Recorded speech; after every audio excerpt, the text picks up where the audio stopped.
Assalamualaikum warahmatullahi wabarakatuh. Kali ini saya akan menjelaskan mengenai materi pengoperasian fitur dasar pengolahan angka di Microsoft Excel. Yang wajib kita pahami sebagai dasar keterampilan.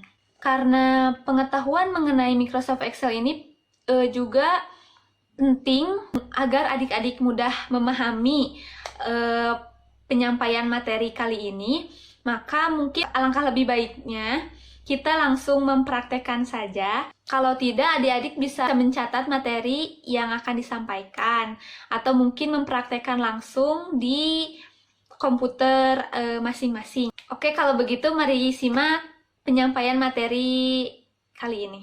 Nah, ini merupakan tampilan Microsoft Excel ketika kalian membuka aplikasi Microsoft Excel ini. Seperti pada umumnya Microsoft Office yang lain, yang membedakan itu adalah ini namanya lembar kerja atau worksheet. Nah, worksheet ini. Pertama-tama nih yang membedakannya itu di sini di alignment ada merge and center, kemudian ada number. Microsoft Excel ini berhubungan dengan pengolahan angka, maka di sini ada number. Di sini bisa dilihat ada pengaturan untuk number atau keuangan atau tanggal, waktu dan sebagainya. Kemudian di sini ada styles, ada cell juga. Di sini kemudian ada name box. Kenapa ini A1 ini karena si cell ini, nah yang dimana kursor mengklik, nah ini tuh namanya cell. Kenapa ini A2? Ini yang huruf abjad A, B, C, D dan seterusnya itu namanya penamaan untuk kolom A, kolom B, kolom C, begitu. Kemudian ini yang angka 1 menandakan itu baris 1, baris 2, baris 3 dan seterusnya. Name box itu menunjukkan di mana letak sel aktif. Kemudian di sini ada formula bar.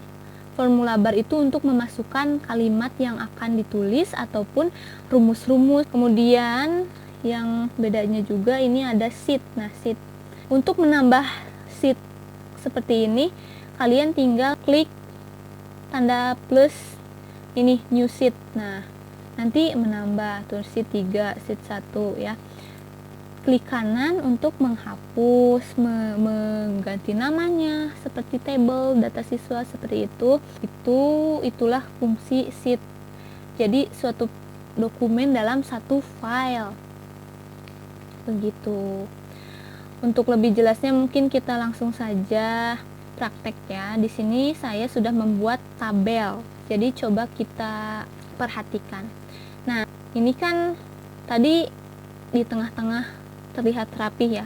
Awalnya itu bisa menuliskan dahulu apa yang akan diisi pada sel, kemudian agar misalnya ingin merapihkan agar sejajar dengan tabel yang ada ini, kalian tinggal klik sel yang ada tulisan itu, kemudian ditarik, pastikan kursornya berbentuk plus seperti ini, kemudian diklik kiri, di drag misalnya sampai sini, kemudian merge ini fungsinya yaitu menyatukan beberapa sel menjadi satu. Kan tadi ada satu, berapa banyak ya, dari A sampai K jadi satu. Sama halnya seperti nomor, nama siswa, mata pelajaran dan lainnya. Nah, di sini saya sudah memasukkan nilai-nilai siswa ya, ini dimasukkan secara manual. Kita mulai memasuki materi tentang fitur pengolah angka di Microsoft Excel. Nih, di sini ada jumlah rata-rata. Dalam menentukan jumlah, nilai rata-rata, tertinggi, terendah, dan jumlah data secara vertikal dan horizontal. Nah, saya sudah memberi contoh satu di sini untuk jumlah, di mana penjumlahan itu tambah ya, ada rumusnya itu pakai sum. Klik di menu bar sama dengan sum. Untuk penjumlahan, sum kurung buka klik sel dari mulai mana, misalnya jumlah dari mata pelajaran dari sini sampai sini, misalnya dari ketik C6 titik 2 F6. Kenapa C6 F6? C6 ini menunjukkan dari kolom C dan baris 6 sampai kolom F yang titik 2 ini sampai F dan baris ke-6 begitu. Kemudian enter, nanti langsung keluar nilainya otomatis menjumlahkan. Jadi kita tidak perlu menjumlahkan secara manual. Kita langsung saja nanti keluar si hasil nilainya. Kita tinggal drag si satu sel ini karena sudah dimasukkan si rumusnya. Ini kan rumus-rumusnya sama. Kalian tinggal seperti tadi di blok. Kalian hanya perlu mengisi satu saja, kalian bisa dengan cepat menjumlahkan semua ini dengan memperlihatkan di kursor ini memperlihatkan plus hitam seperti ini. Nah, hitam ini. Kemudian kalian tarik ke bawah. Nanti hasilnya akan otomatis. Karena si jumlah pada baris 5 ini sudah dimasukkan rumus begitu. Nanti ke bawahnya mengikuti. Yang ini juga sama, rata-rata. Namun rata-rata itu rumusnya itu average. Karena udah ada rumus, kita tinggal drag seperti jumlah. Itu akan lebih, pengerjaannya akan lebih cepat. Ini juga sama, untuk mencari nilai tertinggi itu rumusnya max. Ini C5 itu dari sini, C5 dari sel C5 sama dengan titik 2 F5 gitu. Kemudian kalian tinggal tarik ke bawah. Ini juga sama, karena terendah itu min, rumusnya min, ininya menyesuaikan di mana letak menyesuaikan, ininya menyesuaikan. Kalian tinggal drag juga, itu nanti akan otomatis. Jumlah data itu, ini untuk jumlah data rumusnya itu count sama dengan count. Ininya menyesuaikan sesuai dengan baris. Kemudian di drag, jangan lupa tanda plusnya itu harus hitam. Nah, gitu. Itulah beberapa rumus dasar di Microsoft Excel yang sering digunakan. Terbuktikan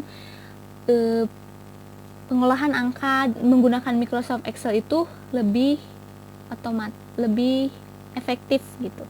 Kemudian kita lanjut ke materi selanjutnya, yaitu ada cara melayout untuk di print, melayout kertas si tabel ini untuk di print gitu. Kita bisa pergi ke sini, di dekat zoom ada page break view. Nah, kita lihat di sini. Kita tentukan page layout size berapa. Misalnya 4. Nah, ini sudah menentukan size, margin, mungkin ya page layout pada umumnya. Pengaturan page layout pada umumnya kalian pastikan si garis biru ini berada di sisi terluar tabel yang akan kalian print begitu. Ini merupakan cara mengatur lembar kerja yang akan di print. Nah, kalau sudah jadi begini, kalian bisa tinggal simpan, atau mungkin kalian untuk di print dalam bentuk PDF itu bisa dengan menuju menu file, ada save as, browse, misalnya mau simpan di mana. Misalnya di sini, materi MS Excel. Kalian pilih di save as type, Excel workbook diganti menjadi PDF. Nah, ininya standar saja, tinggal kalian save, nanti keluar.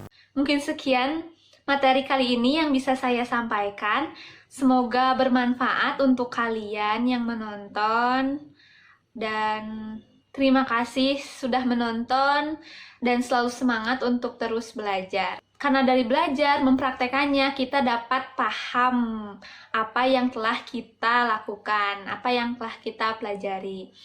Wassalamualaikum warahmatullahi wabarakatuh.